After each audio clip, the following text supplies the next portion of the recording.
Hi guys, welcome back to my channel. Um, as you know, if you've watched any of my previous videos, most of my I'm trying to have this channel not just for tarot. I know I'm doing the 31 days of tarot, so it looks like I'm doing nothing but tarot things, but um, I call this channel the Spiritual Traveler. Um, I actually have a blog where I sign off as a spiritual explorer. So I'm trying to have this channel be all about spirituality, um, paranormal, tarot, whatever you want to generalize into that category. That's what I want on this channel. Meditation. And I've spoken a lot, well, not a lot, but I've spoken before on here about my awakening process, what happened with my awakening, and um, it the day after I went to the psychic, and she was like, um, "You're a powerful medium. You need to be using your gifts. You have all these gifts." And I was like, "What?" Like, I had no idea. I mean, I did, but I didn't. Um, so the day after that, I went and meditated for the first time, and it was, to say the least, a religious experience. It was like a drug addict needing another hit. It was powerful. It was amazing. It changed my views on so many things in an instant.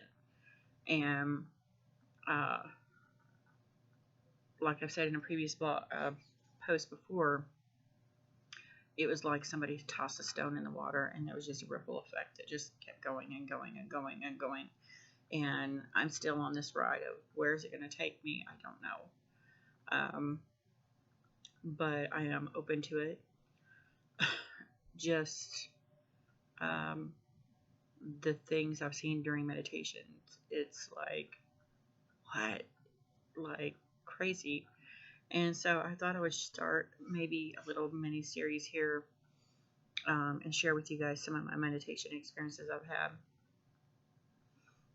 And so this one is going to be about the young Indian girl. So I have a lot of Native American in me. I actually found out my maiden name, which I hated growing up, was in fact a Native American name, and the um, Native American princess um, that carried the name married a white man, and in honor of her family, he took her last name as the family name. And I thought that was really neat, considering the times. It was probably um, very frowned upon for them to even be together, and against all odds, they're like, we don't care. We love each other. We're getting married.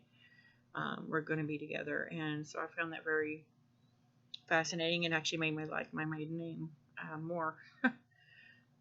um, but I've always wanted to try to get in touch with my Native American side, my ancestors. And so the second time I meditated ever, um, I actually found some meditation music that was like Native American. It had like drums in it, baying wolf in the distance. It felt very primal. And so about 2 to 3 minutes into this meditation, I uh, saw a field of red uh, daffodils. Yeah, red daffodils. I'm like, I've never seen red daffodil in real life. I've never seen this. So mind you, before this, I found um, I was doing I have a blog, so I was doing a blog post, and there was a prompt that I had followed. It was create your own world. What would it look like? And so you had to describe this world. And my world started out literally with a field of red daffodils. So when I began this meditation a couple weeks after that, I was like, oh, this is just the image I had projected in my mind that I had created. Red daffodils aren't real. Except this time it felt very warm, very inviting, very loving, very um, otherworldly, like heavenly almost. And it was just this huge open field, tree line in the distance of red daffodils everywhere. And right in the middle of it was a young Indian girl. And she had her back to me. She's maybe 7 or 8.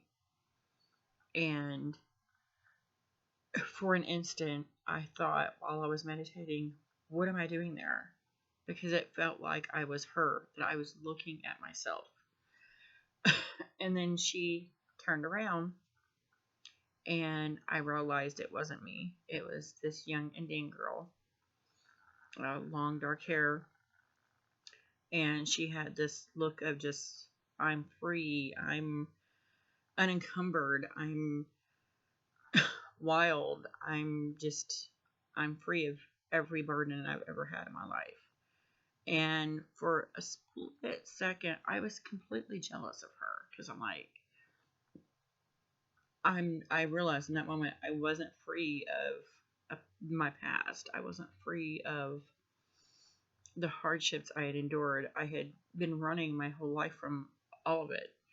And I had, at that point, come to terms and come to grips with quite a few things. But I realized in that moment there were still things that was unsettled that may never be settled.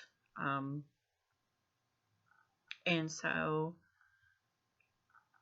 this was the first time I saw her, and like I said, for a split second I was jealous, but then I was like, oh, to be wild and free like that, to be just out there in a field just because you can. And for her to be a child also, it was very innocent, very childlike, and I admired that, because so many of us lose our childhood so early on because of the way the world is today. And I think she reminded me in that meditation experience that there's that part of me is still there. She's just buried under a lot of crap. And so that was my second ever meditation experience. I don't know if I do feel a connection with her, like I was her. So maybe it was more of a past life thing. Still unsure about that. But this was not the first time I saw her in meditation. But she wasn't just a young girl. She's a teenager. She's a grown woman.